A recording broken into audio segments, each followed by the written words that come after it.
Full God Seth. Primary Literature Overview. Seth the Deity, Good and Bad. Part 4.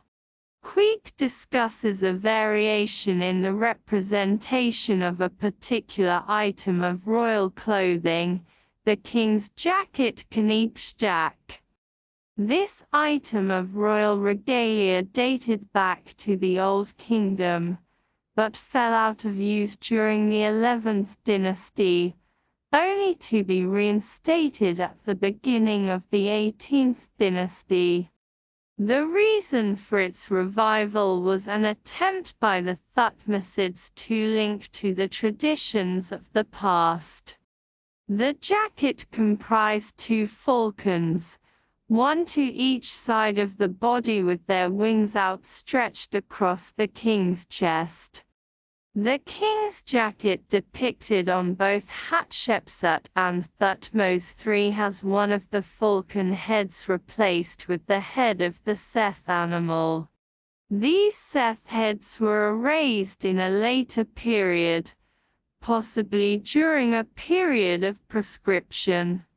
Queek proposes that this variation of combining Horus and Seth in the king's jacket was purely the invention of Hatshepsut. In addition, Queek identified that the images of Seth had suffered 2 periods of erasure, the first during the Amarna period, followed by their restoration during the Ramesside period, at which time small figures and texts were sketched onto the walls in red ink as a guide for the restorers. The second attack on the images occurred during the proscription of Seth, which Queek proposes occurred during the 26th dynasty. These erasures were haphazard in their application, and although the depictions of the Seth animal in reliefs text and in the Ramesside sketches were damaged, many were ignored and left intact, including the fully anthropomorphic Seth and where he was portrayed as a falcon. Queek concludes the destruction of the Seth images was confined to where he was represented in his animal form, all other representations being ignored.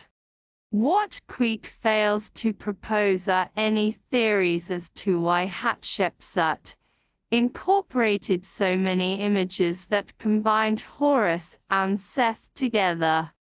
It can be considered that it was an attempt by Hatshepsut to legitimize her usurpation of the throne of Egypt by linking the images of her coronation, baptism and the ritual of the semitoi with those represented on Middle Kingdom reliefs, and in the same way, she reintroduced the king's jacket as a link to the traditions of the past, in which Seth was an integral part and could not be ignored.